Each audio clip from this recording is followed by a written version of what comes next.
Então, boa noite a todos. Vamos então dar início mais uma vez a esse estudo tão especial, a ciência do yoga.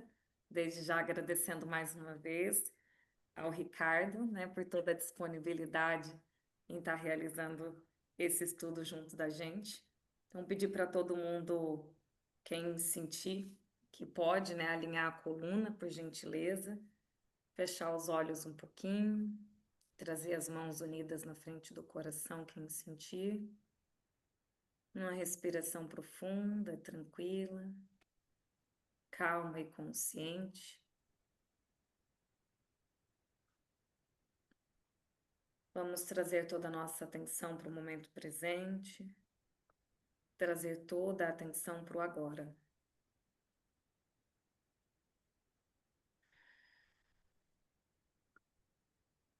Ó poderes do amor, nós vos prometemos a nossa fidelidade, sabendo que somente o amor pode redimir o mundo.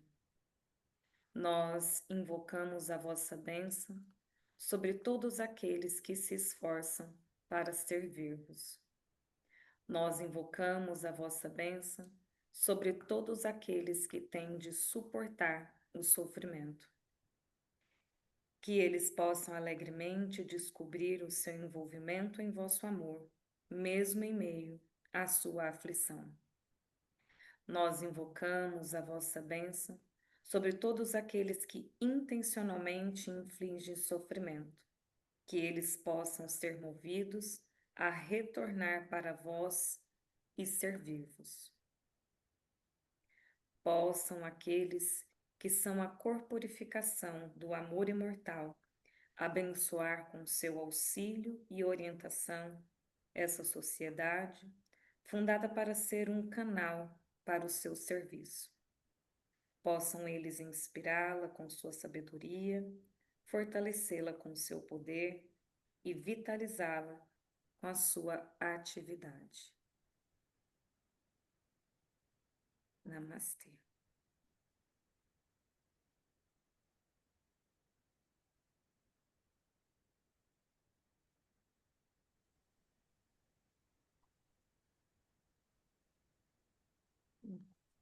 Então, com a palavra, Ricardo. Eu devo agradecer ao espaço do Get Satya, que o nome já diz, é para espargir a verdade. Sanatana Dharma, ou o nome que se queira, representa essa ideia de uma verdade libertadora. E isso está diretamente ligado ao objetivo do yoga, libertar o ser humano do sofrimento. Não uma libertação eventual, não é? Como parece mais fácil obter, mas uma libertação definitiva, atingindo a causa do sofrimento, da miséria, do mal, que é a ignorância. E nessa condição que me encontro, só me resta perguntar a Lili e a Melissa. Eu tenho esperança que tenha sido o 139. Eu anotei aqui que nós paramos no 1:38. Então é isso. Então, a minha O meu é ignorância 1,39. é daí que começa, né? Começa no 1,39. O Muito bem, 1,38 foi no dia 5. tá Nós paramos bom. o estudo aqui nele. É. Eu até fiz as minhas anotações. Não, eu acredito em você. Tirar a fé é muito importante também.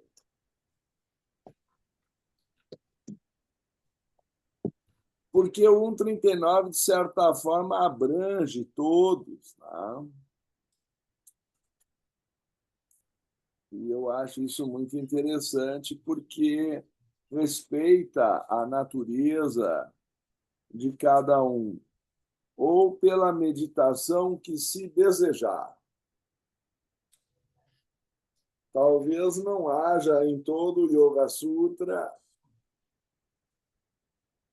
Um sutra que ofereça tanta liberdade. Microfone. Mas o Dr. Time também nos lembra que, assim como um sadhaka com tendências clarividentes achará o método referido em 138 não somente atraente, mas também útil, outro de temperamento emocional terá uma predileção natural pelo mencionado em 137, que é meditar no mestre. Tá? Então,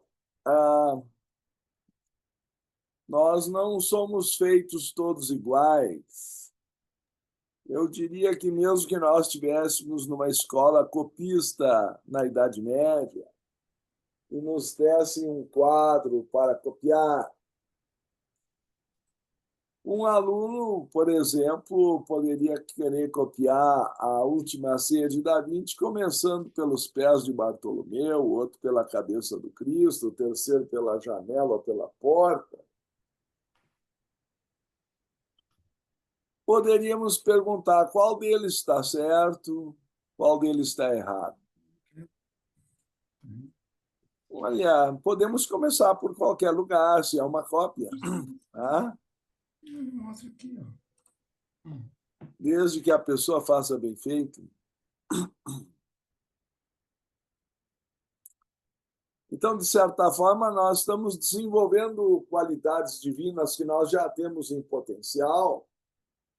E isso está simbolizado no Gênesis 1, 27, 26, 27, e fomos feitos à imagem e semelhança de Deus. A imagem é como se fosse a cópia, é um potencial. Mas a semelhança eu tenho que conquistar pela pintura, pela qualidade do trabalho. Assim ensinava o padre Orígenes de Alexandria, certo? Então, nós ganhamos uma potência, mas temos que atualizá-la. E é nesse ponto que nem todos começaram o desenvolvimento pelo mesmo lado ou têm a mesma predisposição, certo? Então, uma tem uma tendência clarividente, outro tem uma tendência devocional, o terceiro vai preferir o método do Nadi Sodi, ou Nadi Sodana, e vai usar a respiração. O quarto acha mais importante os relacionamentos, se vai se fixar no 133. Eu não posso dizer que um esteja certo e outro esteja errado. Eu acho que essa é a beleza da abrangência diletante, não é verdade? Nesse contexto, desde que seja algo que eleve o ser, que eleve a mente a uma perspectiva mais espiritual e mais ampla, qualquer meditação é válida. O que não pode é ser algo que nos leve para baixo. Aí começam outras discussões, mas eu ouvi aí já, até outro dia caí num site que estava recomendando beer yoga, yoga com cerveja. O pessoal ia tomando nos copos. Não sei se já tivesse a coragem de ver isso. Melhor não ficar sabendo dessas coisas. Então, o pessoal faz adaptações para ganhar dinheiro e não é se desviar completamente do objetivo da coisa. É provável que apareçam os alunos a mais, são chegados. Melhor não dar mais ideia. Mas então, o que eu gostaria de dizer é que tem que elevar a consciência. Esse é o objetivo. O yoga é um acelerador da nossa evolução, da nossa elevação. Então, o objeto da meditação tem que ser de enlevo. O resto, Patanjali está dizendo no 139 que é válido. Ok? E nada impede da gente combinar técnicas. Então, na hora dos relacionamentos, eu uso 1,33. Quando chega o momento de acalmar o corpo para a prática, eu uso 1,34 e começo com o Nadi Shodhana, certo? Não antes, não sem esquecer de antes se dedicar tudo a Deus como 1,32, ou ao mestre, ou a quem for, que nos enleve, seja uma referência do nosso eu superior. Aí podemos meditar no mestre como no 1,37, ou recordar instruções recebidas no sono no 1,38. Aí depende de predisposição de cada um. E por isso também existem 7 yogas, segundo a tradição clássica, talvez até mais. O Raja Yoga, que é mais o uso da vontade para nos libertarmos do sofrimento da ignorância, chamado Yoga do primeiro raio. O Buddha Yoga ou Karma Yoga, dependendo do nível de profundidade, vai despertar a intuição no auxílio ao próximo. Buddha Yoga é mencionado por Sri Krishna Bhagavad Gita, eu suponho que seja do segundo raio. Também o Karma Yoga, porque está voltado ao auxílio e à redução do sofrimento dos outros, ao alívio da dor. O terceiro raio é mais relegado ao conhecimento. Então, Jnana Yoga está relacionada ao terceiro raio. Hatha Yoga, com a beleza, está ligado ao quarto raio. Laya Yoga, com a precisão e a busca de sons e as técnicas de liberação dos canais, está ligado ao quinto raio. Bhakti Yoga, boa devoção, está ligado misticamente ao sexto raio. Mantra Yoga e os rituais do Purva Mimamsa estão ligados ao sétimo raio. Ok? Então, dependendo da preferência de cada um, o importante é começar. Esse é o ponto que Patanjali está nos dizendo no Sutra 139. Comecem, façam como preferirem, mas comecem. Depois, com o desenvolvimento, a pessoa vai talvez até procurar outra técnica que se ajuste melhor, ou vai seguir seu próprio caminho, aprofundando a mesma técnica que lhe aprove iniciar, o que ele escolheu. Essa liberdade existe desde que a pessoa persevere.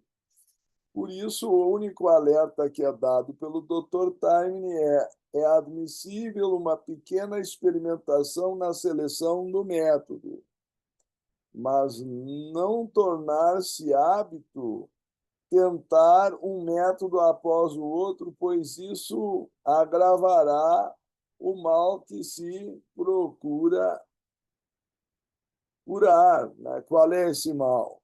É a dispersão da mente. É para isso que essas técnicas estão situadas, para superar a distração e conquistar pelo menos dharana e daí a dhyana e samadhi. Não por acaso esse capítulo é chamado Samadhipada. E tudo isso tem diversos graus de profundidade. Então,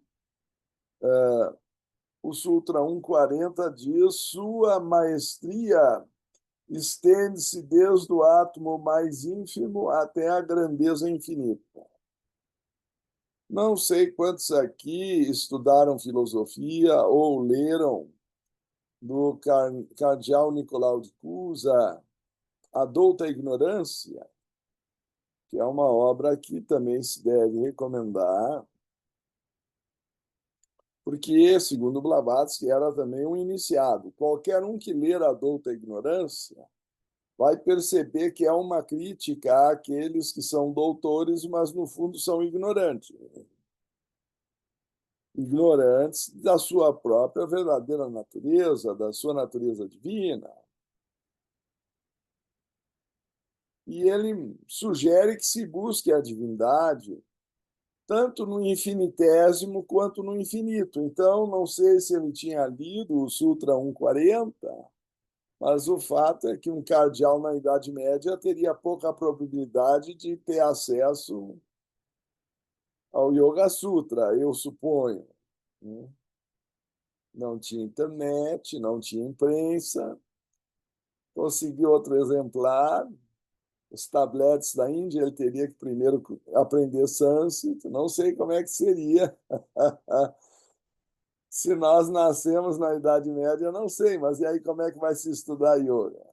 Tem que nascer no lugar certo. Agora não, a gente pode nascer em Uberaba, em Uberlândia, ou, enfim, pode escolher o país, ou o que seja, que dá acesso pela internet.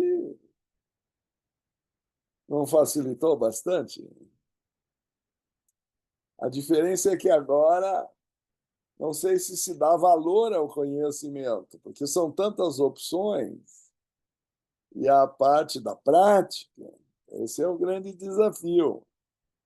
Eu não sei se vocês já estão com o cinto de segurança afivelado, mas o 141 salta alto. Ele vai definir o samadhi. No caso de alguém cujas tita-vritis foram quase completamente aniquiladas, ocorre a fusão ou completa absorção recíproca do conhecedor do conhecimento e do conhecido. Tá certo? Gratia, grahana e grahyeshu. Essa tríade que nós sempre vemos, que no fim é o sujeito, o verbo e o objeto, que é a estrutura de cada frase, como no caso de uma joia transparente colocada sobre uma superfície colorida. O que acontece quando uma joia transparente, e tudo depende da pureza e da real transparência dessa joia, ela vai adquirir, eu suponho vocês percebam, a cor da superfície sobre a qual ela se encontra. Estou certo? Então, isto define o samadhi como um conhecimento por fusão, em que a mente envolve o objeto ou se une a ele de tal forma que, por algum tempo, ela e o objeto são um. Quando nós falamos, via de regra, existe sujeito, verbo e objeto. Tem algumas figuras de sujeito oculto, ou de um objeto subentendido, ou sei lá mais o quê. Mas a estrutura básica é sempre como uma trimurti, como uma trindade, certo? Porque o verbo é o elo de ligação entre o sujeito e o objeto, que são tidos como separados. Quando se consegue a fusão dos três, por algum tempo, não se pretende que seja eterno, mas por algum tempo os três são um. Portanto, o samadhi é um ato de amor. No Bhakti Yoga se diz que quanto mais a pessoa ama o objeto, o ser, o mestre, e no qual está focada a meditação, maior a chance de conseguir a fusão, ingressar na sua aura, ser abençoado por aquela santa presença. Mas, embora não tenha toda essa teoria de sujeito, verbo, objeto e tudo mais, conhecedor, conhecimento e conhecido, porque Patanjali tem uma profunda filosofia Samkhya ali embasando aqui, mas o Bhakti, o caminho do Bhakta, pela devoção, ele chega lá pelo coração, nem sabe o que ele fez. como dizia o Thoreau, ele não sabia que era impossível, foi lá e fez. O coração chega primeiro que toda a teoria. Mas para nós, talvez seja oportuno conhecer como funciona, não é? Então, a ideia que foi sugerida é uma fusão da mente com o objeto observado a ponto de adquirir a sua própria cor. Mas o que está também implícito? Que essa joia tem que ser pura e transparente. Puro é aquilo que não está misturado, que mantém a autenticidade, que é fiel a si mesmo. Então, nós dizemos que uma substância é pura quando ela não está mesclada com outra. Quando nós falamos da aura de uma pessoa, que ela não é, consegue estar vibrante em consonância e coerente com a sua própria verdadeira natureza, seu svarupa. Então, por isso, algumas técnicas de meditação reiteram a importância de ficar isolado na meditação para não se envolver com a aura dos outros. Existem outras técnicas que são em grupo, para que o grupo eleve a pessoa que às vezes não está tão inspirada. As duas coisas são importantes a seu tempo. Nós temos que aprender a meditar em grupo, porque aí somos, às vezes, se a meditação for bem conduzida, elevados pelo grupo. São vários pensando a mesma coisa, é um processo telepático. A união faz a força. Mas eu preciso também vibrar em consonância com a minha essência. E, para isso, nesse momento, eu não devo ser interrompido. A Blavatsky, no ocultismo prático, chega a sugerir se chaveie a porta. Aqui em casa não adianta, porque toca o interfone, toca a campainha, é um fenômeno. Mas o pior é alguém ainda entrar assim, de sopetão, quando menos se espera, a faxineira entra com balde, isso e aquilo. Certo? O pessoal não está acostumado a bater na porta antes de entrar. Não vou entrar em detalhes. Deve ser só eu que tenho esses problemas. Tá certo? Então, aprender a criar a sua própria atmosfera. O Leadbeater chega a sugerir que se magnetize os talheres e os pratos e use um para cada pessoa. Eu não sei se nós estamos nesse estágio. Krishnamurti foi educado assim, se vocês leram Os Anos do Despertar, para preservar o próprio magnetismo. Certo? Comentário não muito lisonjeiro do Leadbeater sobre os talheres ocidentais. Primeiro, ele chega a dizer que era muito melhor, então, usar a forma oriental de comer com a mão, porque aí não há esse problema. Lava a mão e... Ele fala do magnetismo de talheres semi-lavados.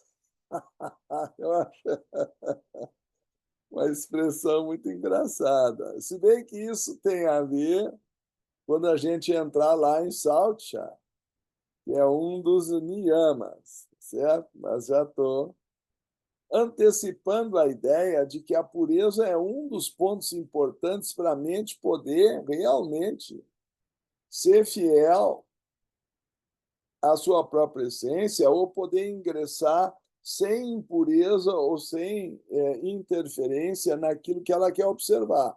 Um dos problemas está indicado na mecânica quântica moderna, é que o observador tende a interferir na observação. Então, a grande questão, particularmente do Sabidya Samadhi, é que nós vamos escolher um método de adentrar em algum bidya, em alguma semente. No Nirbidya Samadhi, isso é superado. Aí não existe mais semente. Aí é a meditação no próprio Svarupa, no vazio das formas de Prakriti, para entrar em Purusha. Quer dizer, não se envolver com a matéria e mergulhar no espírito puro.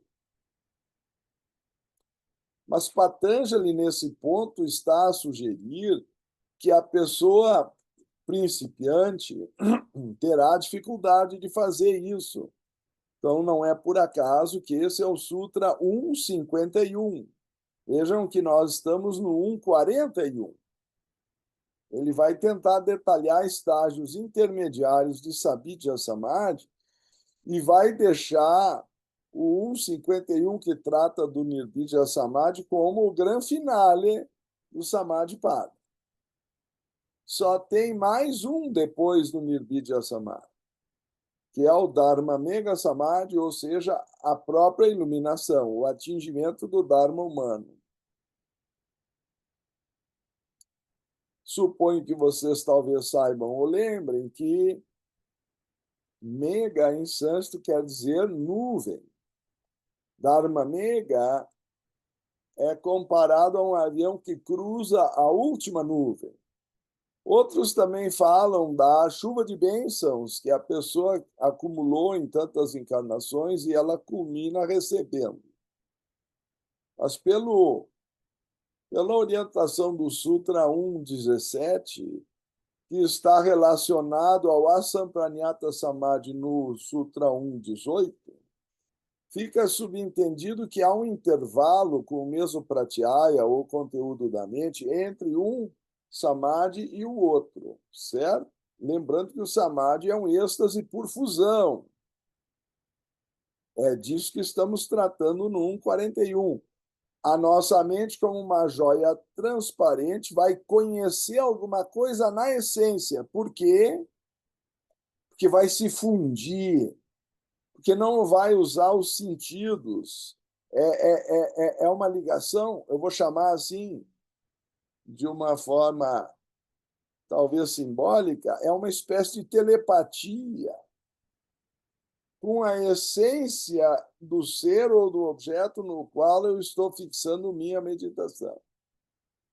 Objeto escolhido, pratyaya, certo? Então, se vocês já foram alguma vez a um joalheiro avaliar alguma pedra que vocês tenham, ele bota lá aquela lente no olho e o que ele procura ali? Possíveis impurezas ou deformações na pedra. Se ela não tiver nenhuma deformação, ela tem um valor altíssimo. Dá para compreender isso? Mas, em geral, logo, logo se descobre alguma coisinha lá dentro que está sobrando. E aí a pedra que a gente achava que valia não sei quanto, não dá nem para tapar o buraco do dente. Certo? Porém, muitas pedras podem não ser valiosas, mas serem bonitas. Então, para nós, até um cristal de quartzo é beleza, mas ele não tem aquele elemento da raridade de um diamante. Embora possam ter composição até similar, mas não passaram pelo mesmo procedimento e pressão. O grafite é diamante, né? Mas é um diamante que virá a ser. Por enquanto, ele é um bloco cinza quase preto, né? Uma coisa assim escura. E só sob o trabalho da natureza que ele vai virar um diamante. Mas a substância é a mesma, do ponto de vista químico. Então, nós não devemos, em primeiro lugar, achar que é impossível alcançar o samadhi. É só uma questão de submeter a mente à devida pressão que ela vai conseguir. Só não vai dar para fazer numa vez só, senão a gente vai estragar o cérebro num esforço excessivo. Isso tem que ser num processo gradual e por isso que o yoga apresenta um método progressivo. Certo? Abhyasa e Vairagya. prática constante e desapego. É a chave do yoga aí, apresentado tanto por Patanjali, creio que no 1.11, né? Até vamos conferir se a memória ainda funciona.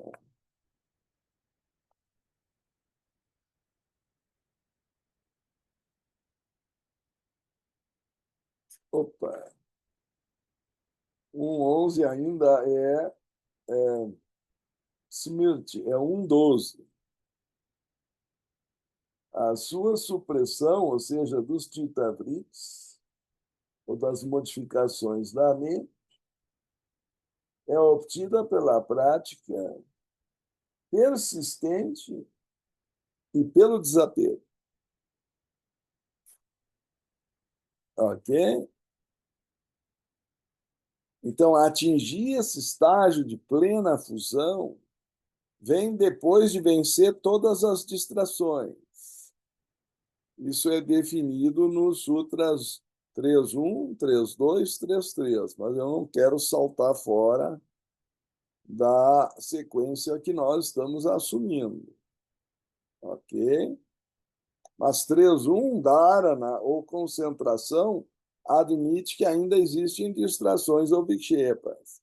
Para isso, nós estudamos as 9 técnicas anteriores, tá? Ou pelo menos 8 na sequência, do Sutras 1.32 ao Sutra 1.39, admitindo talvez a prática do Mantra Yoga e do Pranava do 1.23 ao 1.28 como outra técnica.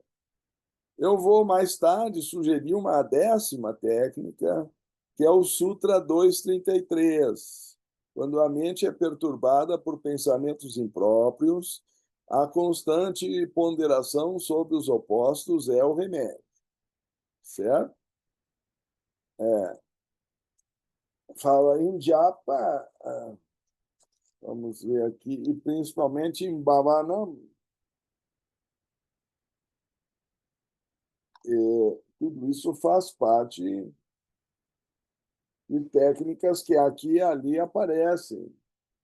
Vitarka Bhavane Pratyaksha Bhavanam. Então, Vitarka se refere ao que seria, nesse caso, impróprio, né? E Bhavanam, aquilo que representa algo no que a gente deva meditar. Então, se existe Bhavane, o Vitarka Bhavane terá que ser substituído por Pratipaksha Bhavanam, a ideia do oposto.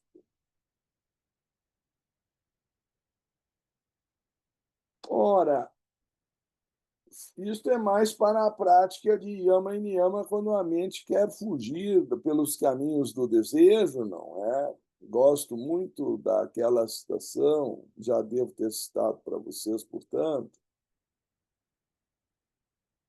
do Katha Upanishad, ou da Katha Upanishad, saiba que o ser é o passageiro e o corpo a carruagem, que o intelecto é o cocheiro e a mente as rédeas.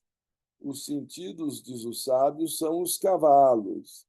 As estradas que percorrem são os labirintos do desejo. Então, se não houver pratyahara para controlar os sentidos e yama e niyama para controlar os desejos, principalmente yama, a prática posterior da concentração vai sofrer essas consequências, que a mente pode ser desviada por desejos, preocupações, atrações, repulsões, raga e dvesha, loba e kroda, todos esses ingredientes que vão tornando a mente inquieta. Claro que o uso do corpo físico e da respiração, asana e pranayama, ajudam enormemente, pelo menos nas distrações físicas. E se o corpo está bem estabelecido, a distração tende a diminuir. Mas, como ela atua no outro nível de frequência, que é o da mente,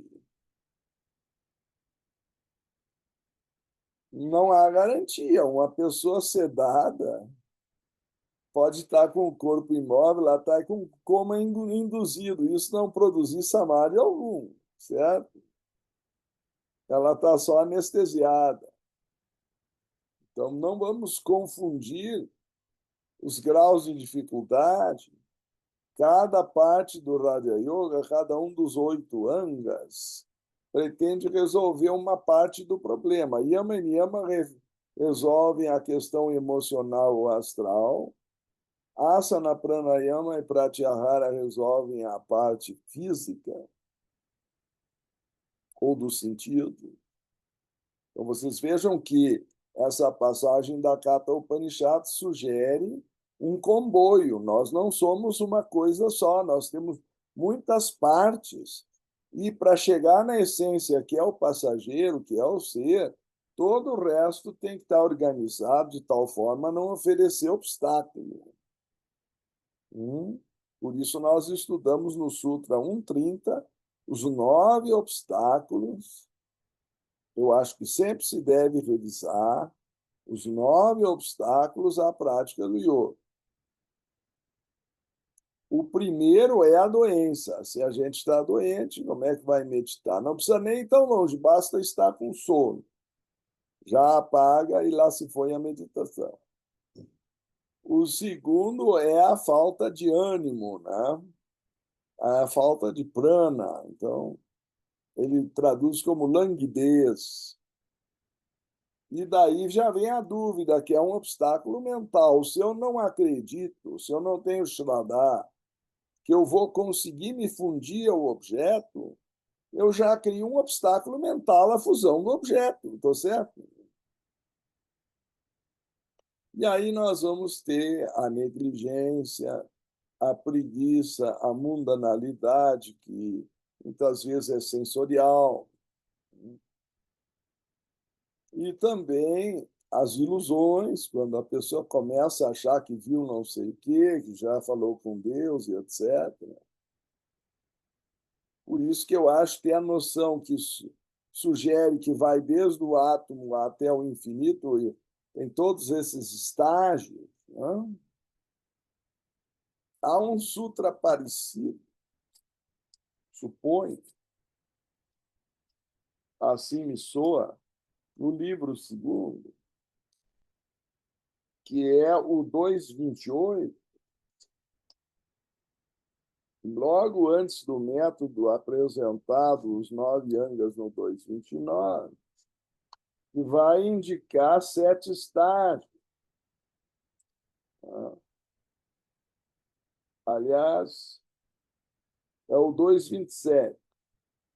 Em seu caso, de Purusha, o mais elevado estágio de iluminação é alcançado em 7 estágios. O 2.28 diz que dessa prática, dos exercícios que compõem o yoga, da destruição da impureza, de novo voltamos a esse tema, brota a iluminação espiritual que evolui para o percebimento da realidade. E aí é neutralizada a ignorância. Então, tudo isso é para obter o samadhi, certo? Só que o que é exatamente o samadhi? Aqui está se tentando usar uma analogia, porque não se consegue explicar o que é o samadhi.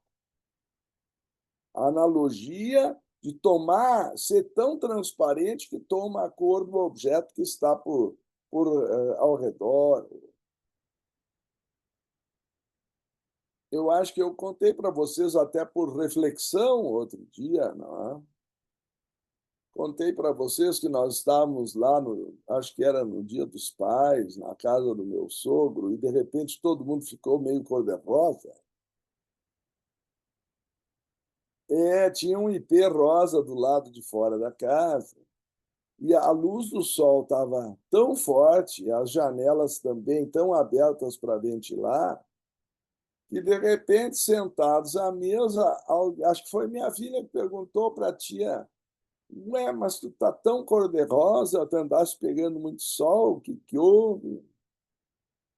Aí, de repente, a minha esposa também estava cor-de-rosa, e começaram a ver que a parede estava... Quando perceberam que estava tudo rosa, Aí foi a hora de olhar pela janela para o lado de fora. Vocês sabem que a luz ou a cor de uma coisa é irradiada pelo que sobrou do que não foi retido pelo objeto. Então, se o objeto é cor-de-rosa, é sinal de que ele absorve as outras cores e irradia o rosa. Então, como o ipê estava florido, bem na janela, e o sol estava refletindo no ângulo exato, é uma coisa que eu só experimentei com mais de 60 anos. Então, estou compartilhando com vocês que eu mesmo, na hora, fiquei bastante surpreso. É uma coincidência de um ângulo solar com uma flor. Nós estávamos sendo iluminados dentro da casa pelo reflexo da luz que do sol espelhou-se na flor. A gente pensa que tem que ter um espelho ou uma coisa metálica, mas a luz irradiada vem com a cor do objeto sobre o qual ela foi projetada, certo? Então, durou pouco tempo, porque logo o ângulo do sol mudou, mas foi uma experiência, não sei, para mim, inesquecível. Nós todos somos fontes de radiação, mas a maior parte do nosso ser ainda é um buraco negro. Nós somos muito opacos, mas nós somos estrelas em treinamento. Nós temos que aprender a irradiar. O amor é uma dessas palavras mágicas. Não por acaso, talvez por coincidência, o ipê era rosa. Se eu colocar sobre um papel rosa o cristal, ele vai ficar rosa também. Nesse caso, eu suponho que seria intencional. O que foi interessante no almoço é que ninguém esperava por aquilo, foi aparentemente acidental. Né? Tudo ficar rosado. É como dizem, às vezes, se quisesse fazer, não conseguia. A coisa aconteceu para surpreender todo mundo. Né? Que eu não tenho controle da posição do Sol. Eu teria que saber se naquela hora não ia ter nuvens, se o Sol estaria suficientemente forte, se a janela estaria aberta na hora exata, etc., se as pessoas teriam sentado no lugar correto. Uma série de fatores, não é? Para justo naquele ângulo, aquele fenômeno. Alguém poderia dizer que é um fenômeno banal e que eu estou fazendo uma inteira sobre nada. Mas há um encanto na natureza da gente descobrir coisas. A gente estuda isso no colégio, mas às vezes num tom teórico. E a maravilha da coisa quando acontece aos nossos olhos. Assim também é o samadhi, quando se houver a suficiente serenidade da mente, a fusão acontece.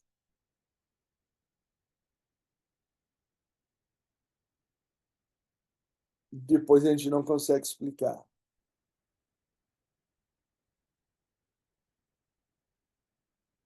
Por isso eu gosto também, e acho que já compartilhei com você,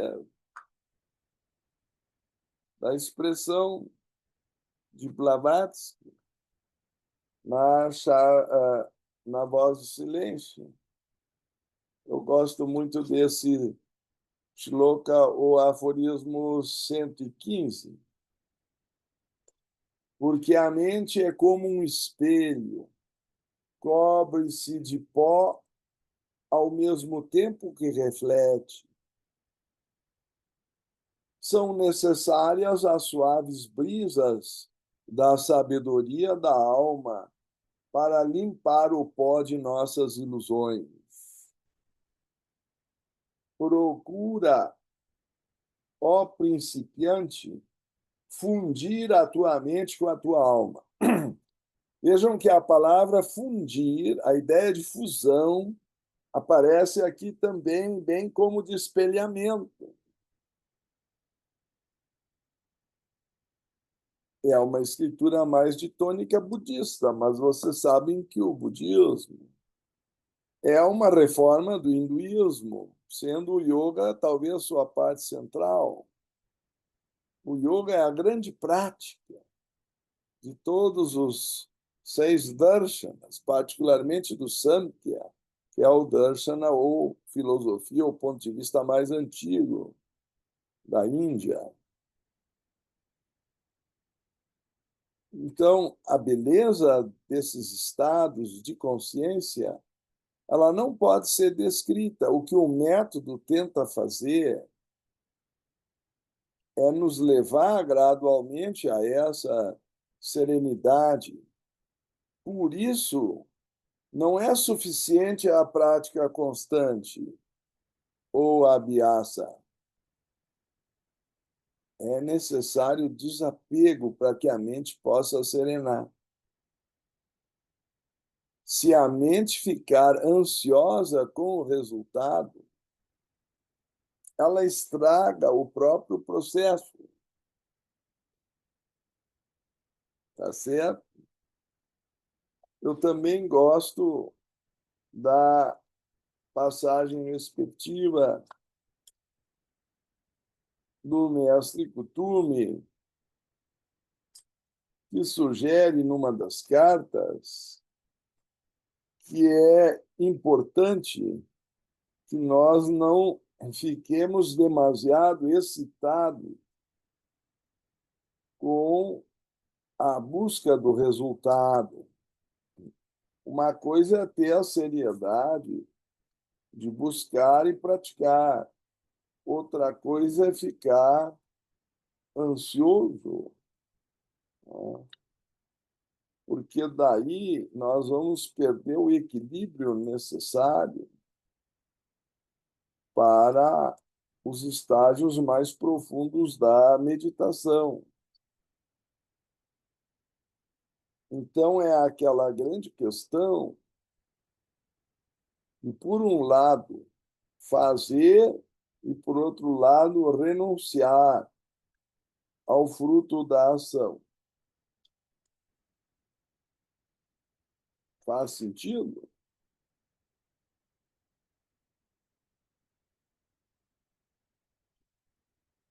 Lembrai-vos, a expectativa demasiado ansiosa não só é tediosa, como também perigosa. Cada pulsação mais quente e mais rápida do coração gasta muita vida. As paixões e as afeições não devem empolgar aquele que procura saber, pois, com seu próprio poder secreto, gastam o corpo terreno e aquele que pretenda atingir sua meta deve ser frio. Ele não deve nem mesmo desejar demasiado ardente ou apaixonadamente o objetivo a alcançar, senão o próprio desejo impedirá o atingimento ou, pelo menos, irá retardá-lo ou fazê-lo retroceder. Então, é interessante que nós temos que concentrar a mente de uma maneira soberana, mas sem excitação. Senão dissipa a energia e cria dispersão. Esse ponto de equilíbrio entre tamas e rajas é chamado sattva. Ele é um ponto de equilíbrio entre a sonolência de tamas e a agitação e dispersão de rajas. Sattva é uma combinação dos dois anteriores em equilíbrio. É chamado harmonia. Enquanto que o universo tende a polarizar entre luz e sombra. É preciso encontrar uma harmonia entre as duas. Outros chamam disso indiferença. É um tipo de vairagya, é claro. indiferença aos pares de opostos. Isso até nas definições de asana aparece no Yoga Sutra. Eu consegui manter o corpo estável, eu tenho que ficar indiferente ao calor, ao frio, ao conforto, ao desconforto, enfim, prazer e dor. Quando isso é obtido na mente, o samadhi acontece. Aquele silêncio que ultrapassa o entendimento, aquela paz que não conseguimos explicar. O problema, como diz muito bem Luz no Caminho, é que ela não é eterna, pelo menos no nosso estágio. E aí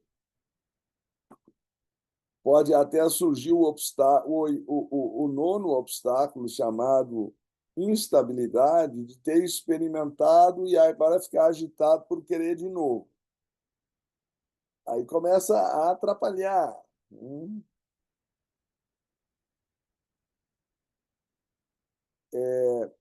Nesse sentido, alguns comentários do Dr. Taimni são muito interessantes. O primeiro que eu chamaria a atenção é que está relacionado a um certo vácuo que absorve a consciência superior dentro do cérebro ou da mente inferior. Se a mente estiver dispersa, ela não consegue criar o vácuo.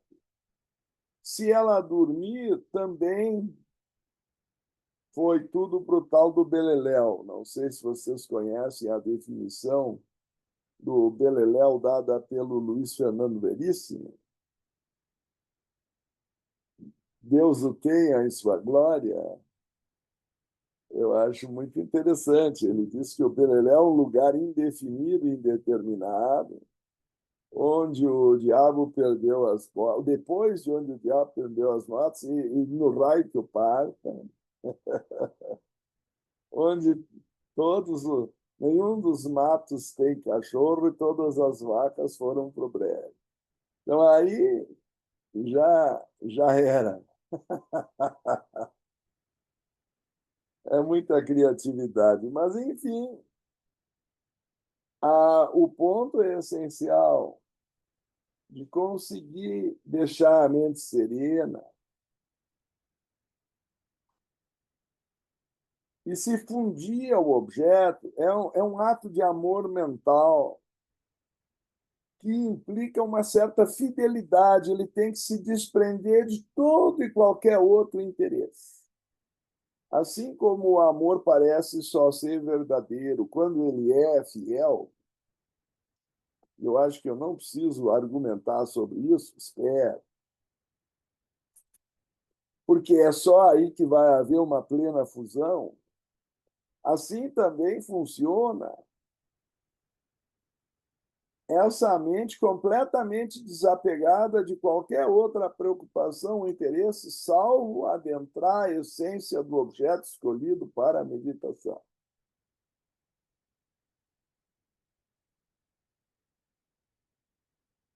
Vou ler de novo. No caso de alguém cujas chitta-vritis, que seriam até certo ponto modificações da mente, alguém poderia até dizer que são distrações, mas já estamos num nível mais sutil do que isso. Foram quase completamente aniquiladas, ou seja, se venceu o sono, nidra, são 5 os chitta-vritis. Se venceu a ansiedade do conhecimento correto ou incorreto, eu não estou mais abrindo os sentidos para o mundo exterior, suponho que também não esteja dando palestra para mim mesmo. Então, eu estou dentro da minha mente. Ainda tem 2 fatores, memória, smriti, e imaginação, ou vikalpa, às vezes também chamado fantasia. Só esses 2 já põem a mente num movimento insano. Não, mesmo que eu tenha controlado os sentidos com pratyahara e o corpo com asana e pranayama, vamos dizer, os desejos com yama e niyama, ainda pode haver dispersão da mente. Nem que seja por curiosidade, coisas estranhas acontecem para desviar a mente do objeto. No caso de alguém cujas chitta-vritis foram quase completamente aniquiladas, ocorre a fusão ou completa absorção recíproca do conhecedor, do conhecimento e do conhecido. Os três se fundem num só. Krishnamurti insiste muito sobre isso no seu discurso chamado moderno, ou de maturidade. Como no caso de uma joia transparente colocada sobre uma superfície colorida. Então, no início, nós vamos trocar o objeto da meditação, talvez por níveis cada vez mais profundos.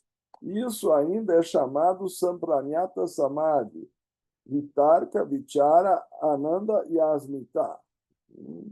Então, a mente concreta, a mente abstrata, o nível intuicional ou búdico e o nível do ser puro, propriamente dito, Atma, ou Purusha. Diz ele, mas o princípio essencial, a fusão dos três em um, é o mesmo em todos os níveis. E o resultado também é o mesmo, isso é, a conquista pelo conhecedor do conhecimento perfeito e completo do conhecido. Então, tudo o que o Samadhi almeja é obter o total conhecimento daquilo que foi escolhido para o foco da meditação. Por isso eu gosto do Sutra 137, porque ao escolher um ser perfeito, se eu obtiver o Samadhi com um ser perfeito como foco, eu vou experimentar a perfeição por alguns instantes. Eu vou entrar na aura dele. Eu posso meditar numa flor, eu vou conhecer uma flor. Eu posso meditar numa pedra, eu vou conhecer a pedra. Mas meditar num mestre tem outro sabor. É um ser vivo que responde a mim. E na fusão com ele, aquilo já é um discipulado na hora. Porque não é um conhecimento que chegou a mim pelo ouvido, ou pelo livro, ou por algum dos cinco sentidos, nem mesmo chegar a seus pés, mas é uma fusão total com a sua essência. Ainda assim, ele está lembrando que tem 4 estágios. Se eu somar os intermediários, que são os vazios entre os estágios, aí eu vou chegar pelo menos a 7. Tá certo? E tem uma Sampranhata antes do Nirvidya e depois salta. O Nirvidya pode ser considerado um Asampranyata especial entre Atma, o veículo átmico e a condição monádica, ou Satitananda, porque aí se torna em Dharma Mega Samadhi um estado permanente de fusão com o Purusha, uma autorrealização. Mas o Nirbidya Samadhi, ele vai dizer, pelo menos assim sugere Patanjali, só é possível quando o vácuo foi feito. E, no início, é mais fácil fazer o vácuo concentrando a mente num objeto. Como é que nós fazemos vácuo? Nós temos que criar um ambiente fechado, para depois sugar-lhe o ar. Eu suponho que vocês saibam que se tem furo, se entrar ar, eu não vou conseguir fazer vácuo. O caso reverso. Quantos furos eu preciso para o pneu esvaziar? Só precisa um. Se tiver um furo, o pneu vai esvaziar. Se o buraco é maior ou menor, se tem 10 ou 20 furos, pode acelerar o processo. Mas o fato é que se tiver um furo, é o suficiente para, ao longo do tempo, esvaziar. Aliás, é muito suspeito isso. Às vezes tem um furinho bem pequenininho. A gente nem sabe explicar como. Ontem estava bem, agora já está na metade, e da manhã está vazio. E não se consegue descobrir onde é que é o furo, tem que botar dentro d'água. Vocês já foram, com certeza. Bom, espero que nunca tenham ido, mas é difícil escapar de visitar, às vezes, a borracharia. E o próprio borracheiro precisa botar dentro d'água para saber de onde está vindo a bolha. Se houver qualquer escape da atenção, eu não vou conseguir fechar o recipiente. E quando todas as formas de escape foram controladas e a concentração é perfeita, aí nós começamos a sugar a natureza superior para dentro da inferior.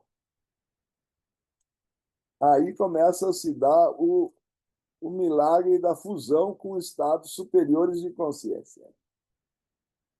Enquanto houver dispersão para o lado de fora, isso não vai acontecer, certo? De uma forma talvez mais preliminar, mas ainda assim eu acho muito pitoresca a maneira como Voz do Silêncio descreve e diz assim: se tua alma sorri ao banhar-se na luz solar da tua vida, se tua alma canta dentro de sua crisálida de carne e matéria,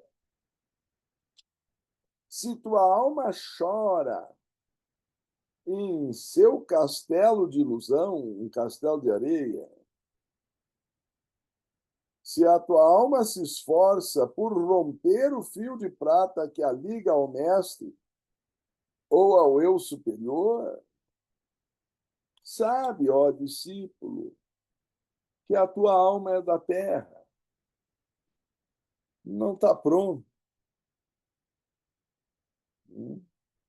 Ainda está muito atraído pelas coisas externas.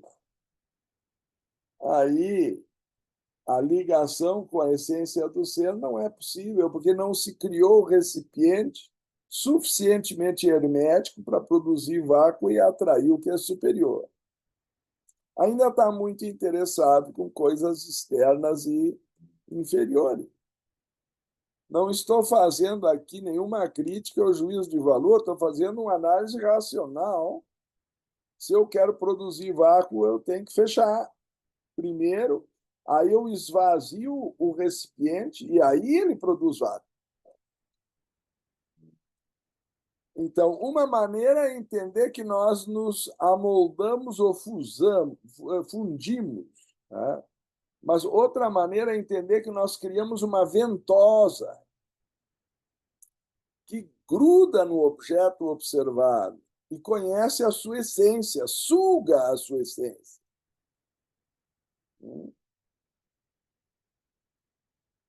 Não sei se essas analogias acrescentam alguma coisa, mas se eu conseguir sugar por baixo de um copo, a parte de cima vai ser absorvida, certo? Eu puxo de um lado, é um funil, por exemplo, até para tirar a gasolina ou coisa assim de um carro para o outro, eu tenho que fazer uma sucção e aí eu consigo, não é, fazer uma drenagem. Se eu não conseguir fazer a sucção, eu não vou conseguir fazer o fluxo. Por isso, é bonito quando é definido Dhyana no Sutra 3.2. Me desculpem se hoje eu estou saltando um pouco, mas não resisto essa descrição. O fluxo ininterrupto da mente na direção do objeto escolhido para a meditação é contemplação. Comparam muitas vezes, ao fluxo do derrame do mel ou do óleo, que ele cria um fluxo contínuo, sem interrupção. Se houver pinga-pinga, isso significa que houve uma interrupção ou uma distração. Tem que ser um fluxo contínuo. Desse fluxo contínuo tem um efeito cumulativo magnético, se eu posso assim chamar, que começa a sugar. E por sugar, ele entra em fusão, vira uma ventosa. E aí ele conhece sem o olho, ele conhece sem o ouvido, ele conhece de uma forma diferenciada, porque dominou os sentidos. Também isso é muito bem explicado na introdução de Voz do Silêncio. Tendo se tornado indiferente aos objetos da percepção, isso é pratyahara, certo? Deve o discípulo procurar o Raja, o rei dos sentidos, a mente, o produtor dos pensamentos, aquele que desperta a ilusão. É o filminho. É a lâmpada que projeta o filminho.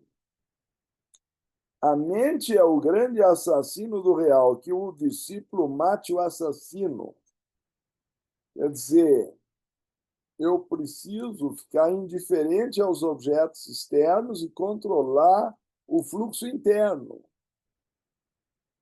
Aquele que quiser ouvir a voz do nada, a voz do silêncio, o som insonoro, e compreendê-la, terá que aprender a natureza de dharana, ou seja, da concentração.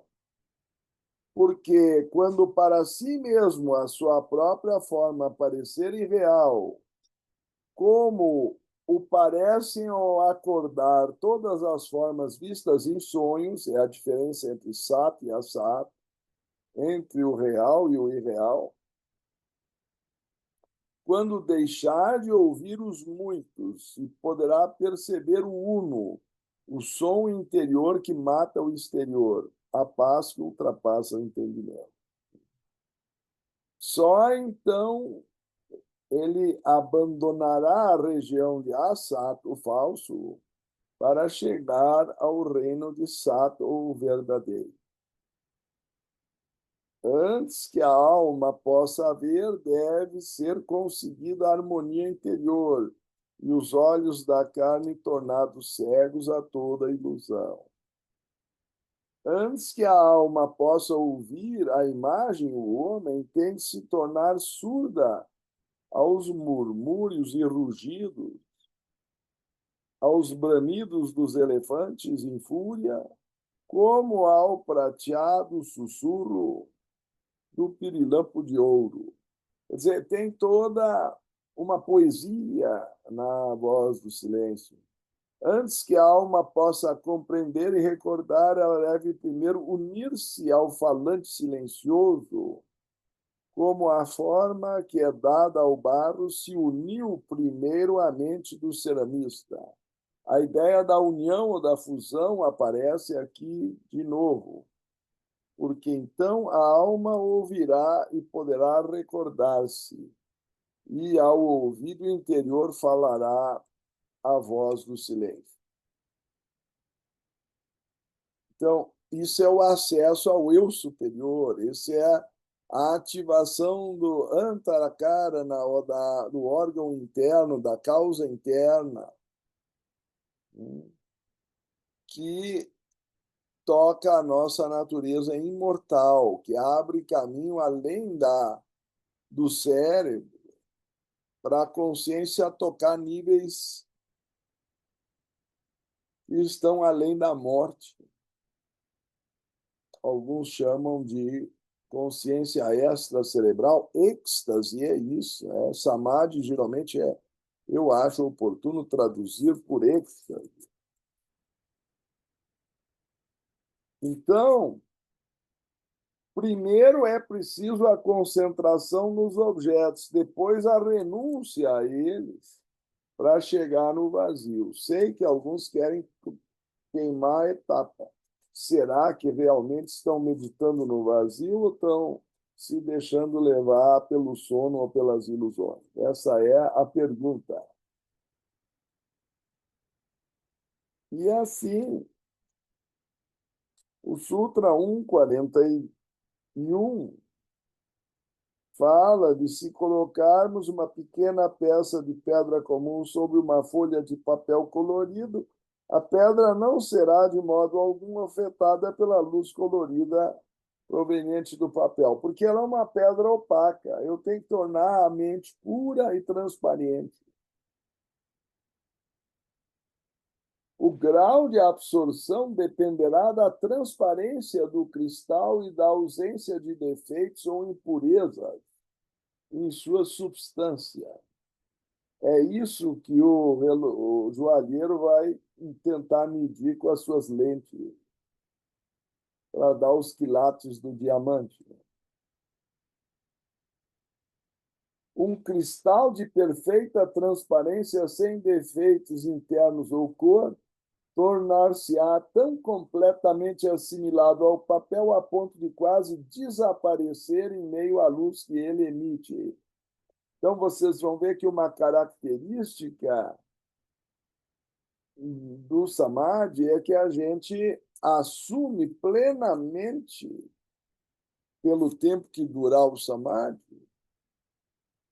o conteúdo daquilo que foi escolhido para ou como alvo para o samadhi.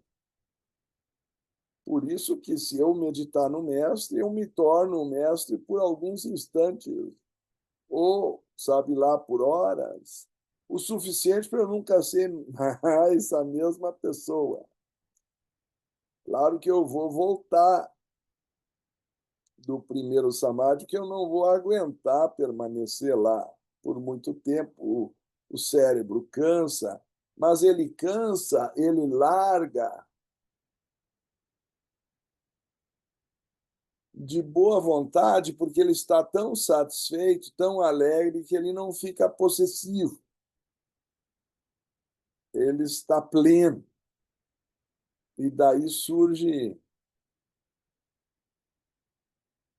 uma certa fragrância, uma certa doçura que a gente não consegue esquecer.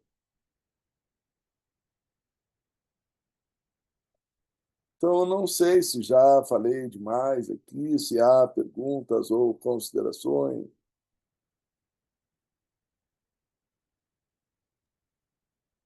Aqui no chat não tem perguntas. Alguém quer perguntar, gente? Tu disseste que tu está com uma coleção de perguntas guardadas da palestra anterior ainda. Tem mesmo. Mas agora eu já tenho mais dessa de agora. Vani, Acho por favor. que a Vani quer falar. É,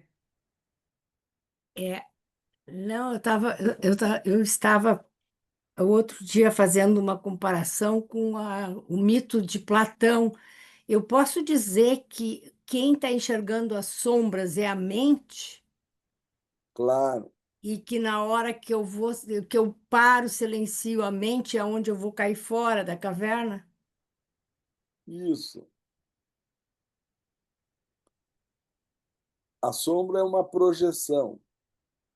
Sim, Quando eu consigo voltar a minha percepção para a saída da caverna e não para o seu fundo,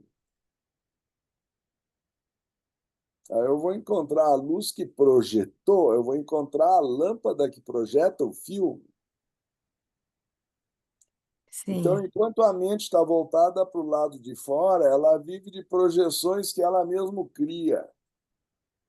Os condicionamentos, porque a mente é formada pelos condicionamentos, né? A gente vai crescendo, Mas também criança. pela limitação dos objetos observados através do simples sentido. Então, a minha visão só capta do vermelho ao violeta. O infravermelho, que a cobra é capaz de perceber, e ela me enxerga sem eu poder ver ela no escuro, ou ultravioleta que uma abelha enxerga e que eu não percebo, não fazem parte do meu mundo. Estão ali, mas eu não vejo. Vocês tenham talvez ouvido falar da expressão raio-x. É uma frequência mais alta. Foi chamada de X porque ninguém sabia o que era aquilo. Botaram como se fosse uma incógnita. Aí tu passa o raio-x para fazer uma panorâmica no dentista e aparece todos os teus dentes por dentro, sem que tu tenha que abri-lo. Porque essa é a grande vantagem. Senão o cara vai ter que abrir o dente para descobrir o que o dente tem. Aí já estragou o dente. Mas vocês percebem que isso é uma espécie de clarividência? Eu estou enxergando pelo menos a coisa por dentro sem precisar abrir. Por quê? Porque existem espaços interatômicos e intermoleculares que são menores que 1/10 de milímetro, porque a nossa percepção vai, em geral, borrar a partir de 1/10 de milímetro. Tanto que vocês vão ver que o centímetro é dividido nas nossas réguas em 10 milímetros. Né? Mas quando tu tem que dividir 1 milímetro, é um pouquinho para cá, um pouquinho para lá, será que está no meio? Aí já complicou. E o 10º de milímetro nós vamos precisar de um microscópio, certo? Então não é só, nós acabamos de ler o Sutra 140, não é só no infinito que a divindade nos surpreende. É no infinitésimo, é no infinitamente pequeno. E nós não vemos os espaços interatômicos e intermoleculares. Quer dizer, nós dizemos que fulana é muito bonita, mas eu não estou vendo ela por dentro. Outro dia eu vi que Raultinho Júnior, não sei se tu viste essa palestra, sugeriu um desfile de Miss num concurso de beleza com o raio-x aberto, ligado. Aí tu só vê os ossos se mexendo. Tá certo? Tudo aquilo que nós achamos que é a beleza é uma coisa muito de superfície. Tudo depende de um creminho. Né? Agora, a verdadeira essência não está sendo vista. Então, mesmo quando eu digo que estou vendo o mundo externo, eu não estou vendo o mundo externo como ele é, porque eu não estou vendo os átomos nem as partículas subatômicas vibrando. Eu tenho uma visão muito limitada, muito borrada eu não percebo que o meu ser é permeável, porque se o raio-x atravessa, para fotografar, ele está atravessando. Quando o Reichen, pela primeira vez, fotografou suas mãos, sem tê-las abertas, porque havia uma radiação, acho, de rádio, daí vem o nome até, radiação vem do elemento rádio, que é radioativo.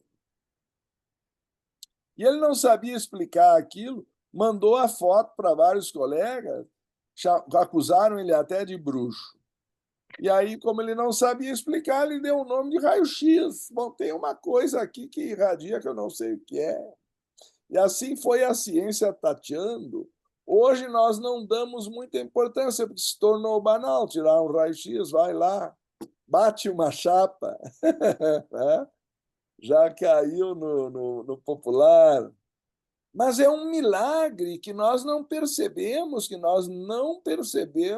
o vazio interatômico e intermolecular. Então, eu não conheço nem o meu próprio corpo,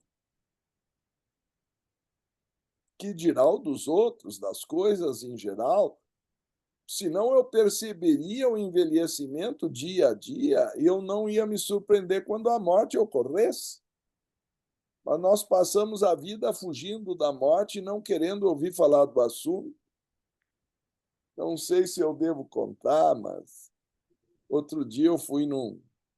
Era um evento, acho, teosófico, e caiu num hotel que tinha um braço e no banheiro segurava um espelho côncavo. Eu achei o máximo, aquilo tinha até uma luz ao redor em forma circular.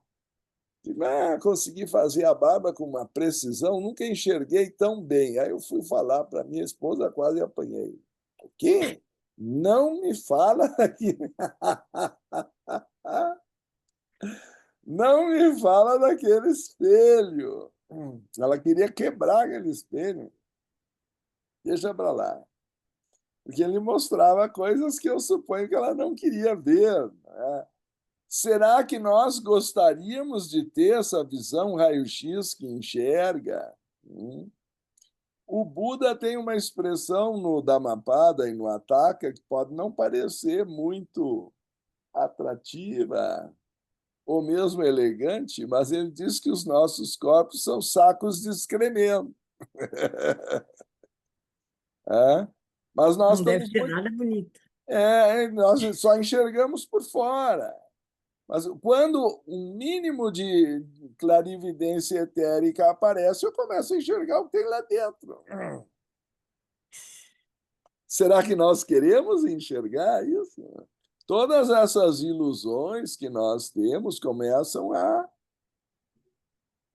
desaparecer, não é? Se enxerga outras coisas, mas talvez se perca um pouco da ilusão da beleza e sei lá mais do que. Então, enfim,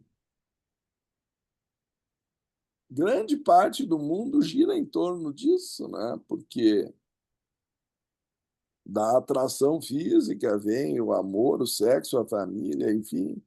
Se eu esticar esse raciocínio, daqui a pouco vão dizer que eu sou misógino, ou sei lá o quê. Mas é uma ilusão, porque acaba tudo na sepultura. É. E eu não estou vendo a coisa como de fato ela é. Eu estou iludido. Não quer dizer que aquilo não exista, quer dizer que eu não vejo como é. Pior do que uma miragem que simplesmente vê uma coisa que não existe, é ver algo que existe de uma forma incompleta, iludida. É uma ilusão, é maiá, é não ver a vida como ela é. É difícil ensinar algo de sabedoria, na verdade é impossível. A gente só pode dar dados de reflexão, não existe. Eu posso dar conhecimento, mas não sabedoria, não tem transfusão de experiência. Se tu tens um filho e queres diminuir o seu sofrimento, dizer, olha, agora o teu pai vai dizer tudo que ele experimentou, e aí tu evita cometer os erros que o teu pai já cometeu. Para quê? Aí que parece que tem que cometer um por um de novo. Cada um parece que tem que experimentar por si mesmo. Comecei a dar mais valor à sabedoria do meu pai quando ele tinha 40 anos, quando eu cheguei aos 40 anos. Eu comecei a entender algumas coisas. Quando eu cheguei aos 60, eu entendi outras, porque ele já tinha morrido, de 60 a 70, ele foi aos 90. Então, quando eu fiz 60, ele tinha 30 a mais que eu, já foi a despedida. Agora eu começo a reconhecer muitas coisas que ele dizia que na juventude eu não escutava. Não é verdade?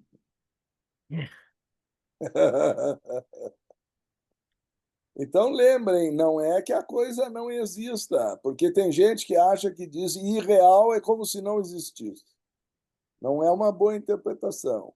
É que eu não estou vendo a coisa como ela é. Eu não estou com foco, com o número de pixels necessários. É um feito. A coisa, chegando mais perto, ela é diferente. Se eu botar no microscópio, fica diferente. Então, o mundo que parece estar fora de mim é projetado, é a minha mente que completa os vazios dos pixels.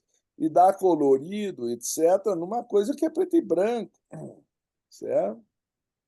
Eu não estou vendo os átomos, eu não estou vendo os vazios interatômicos intermoleculares, eu não estou vendo o atrito, não estou vendo o processo de envelhecimento, a troca das minhas células. Né?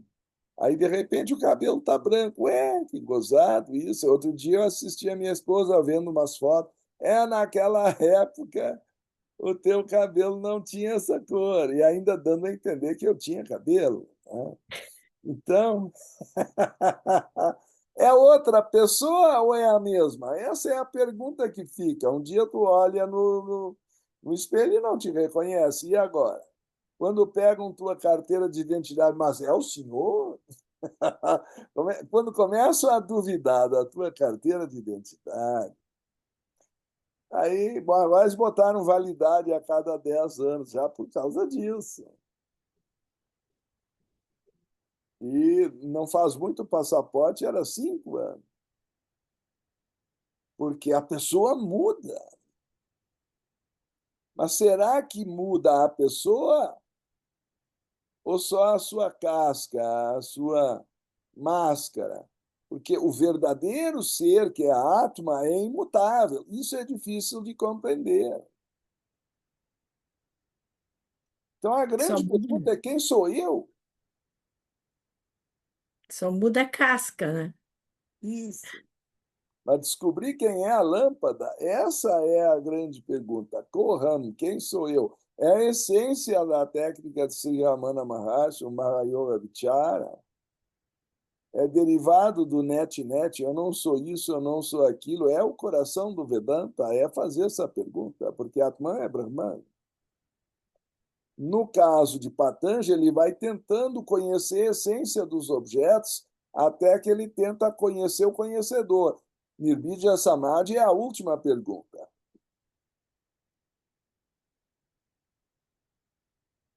Tu podes começar por ela, mas tu vai ver que é difícil obter a resposta.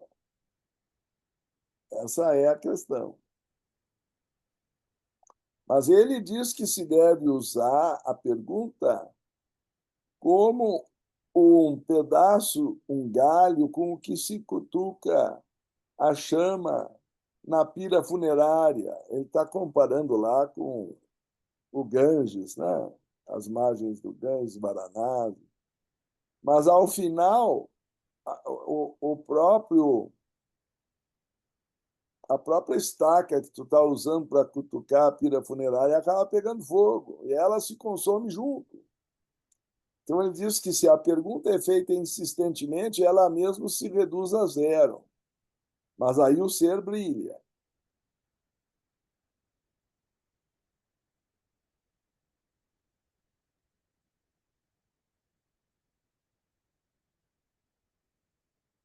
Não sei se há mais alguma questão, Lili.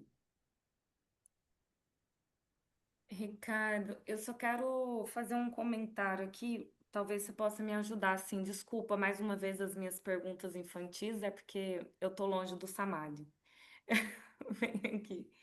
É, é só porque quando você fala, né, assim, que o Samadhi é essa fusão com o objeto, você já comentou, né, que, obviamente, o mais inteligente não é a gente meditar em qualquer coisa, né? Enfim, não que uma flor não seja importante, como você disse, mas meditar, né, no mestre e a gente poder se tornar ele, né, por um pequeno instante. Mas aí nesse processo de fusão, onde não tem sentido nenhum, eu entendi que também não tem mente.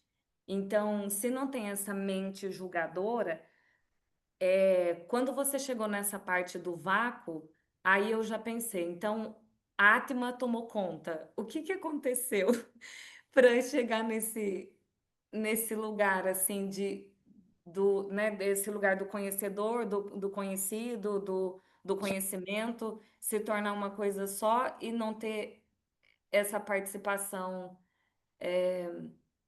dos sentidos? Óbvio que a gente já sabe, porque é só é o que a gente tem aqui agora nessa matéria, mas nesse campo mais sutil é é o Atma que toma conta e eu só volto com essa sensação, essa experiência do ser?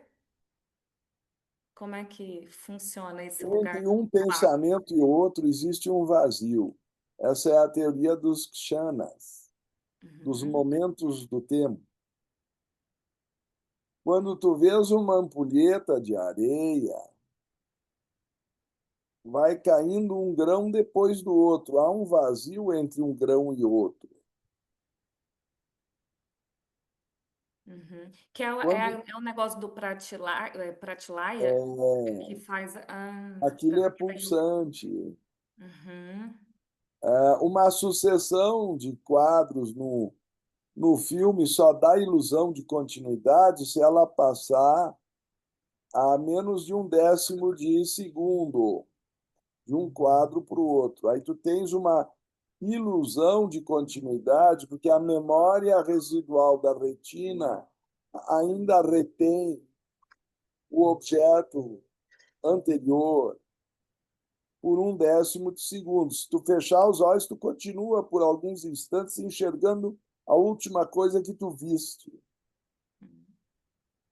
E se a próxima coisa que tu vires vier num intervalo de luz ou de tempo menor que um décimo de segundo, vai dar ilusão de continuidade. Se a pele tiver suficientemente longe para eu não conseguir distinguir o décimo de milímetro, de repente eu nem consigo ver se o cara fez ou não fez a barba. E se eu for mais longe, não vou conseguir, é claro, sem o microscópio, ver as diferenças entre uma célula e outra e os espaços, né?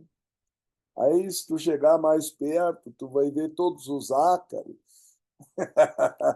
Tem toda uma selva de ácaros ali, em temporada de caça e não sei o quê. A superfície da pele é uma floresta.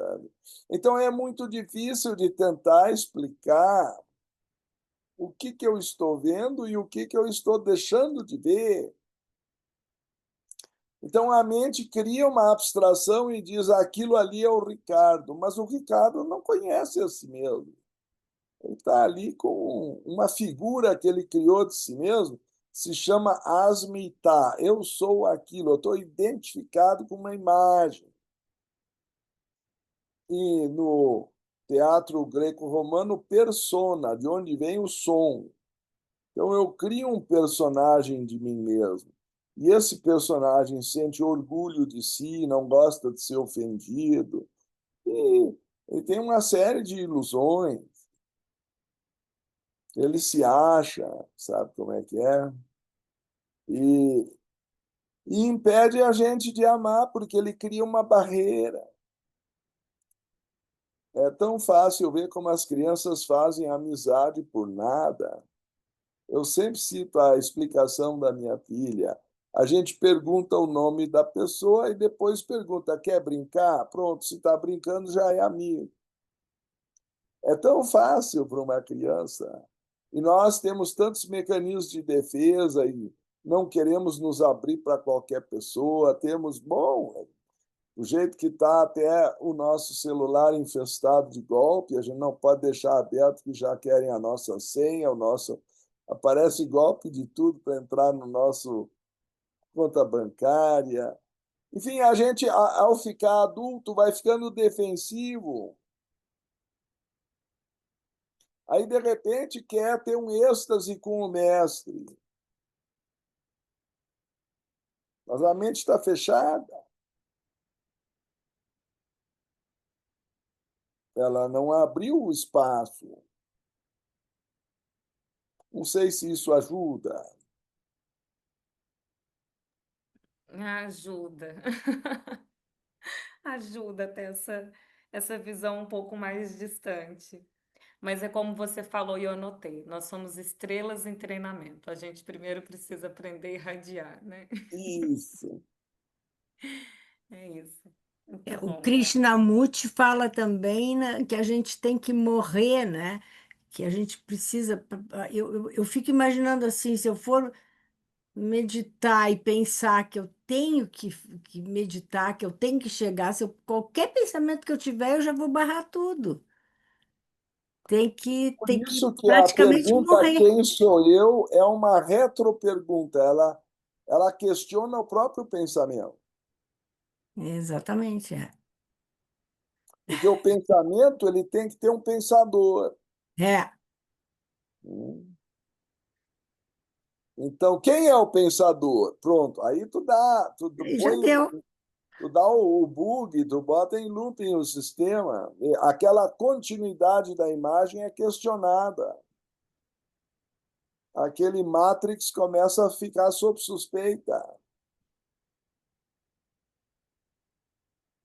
Desculpa, desculpa entrar, me interromper.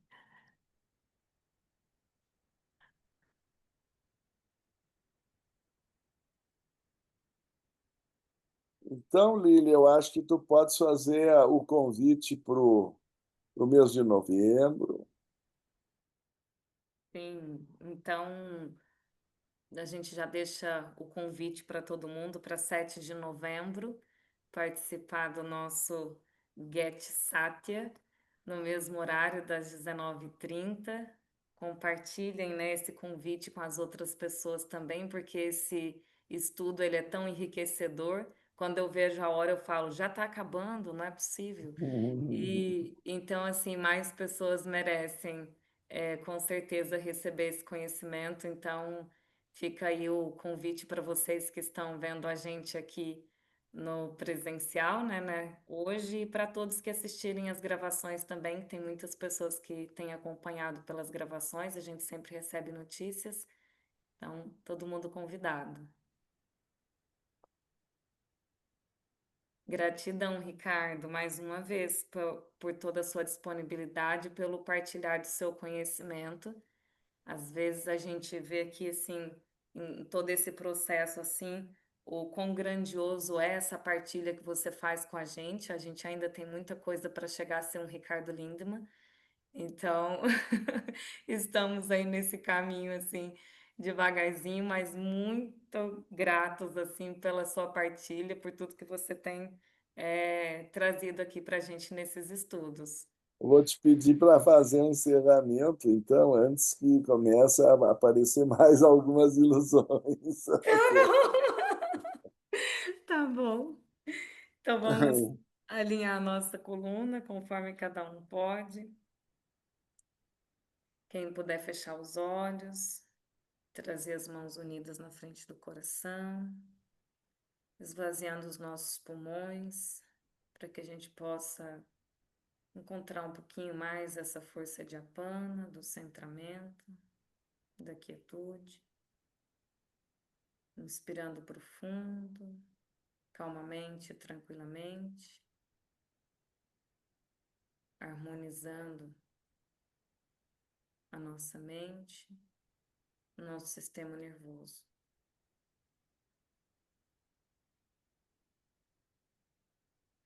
Ó vida oculta, que vibras em cada átomo. Ó luz oculta, que brilhas em cada criatura. Ó amor oculto, que tudo abranges na unidade. Possa todo aquele que se sente uno contigo saber que ele é, por isso mesmo, uno com todos os outros. Vamos irradiar luz, paz, saúde e amor em todas as direções, ao Oriente, ao Ocidente, ao Norte, ao Sul, ao Zênite e ao Nadir. Que todos os seres sejam felizes e ditosos. Paz a todos os seres. Namastê.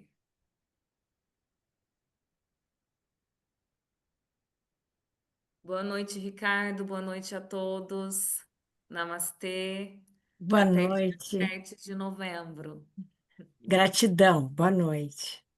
Boa noite.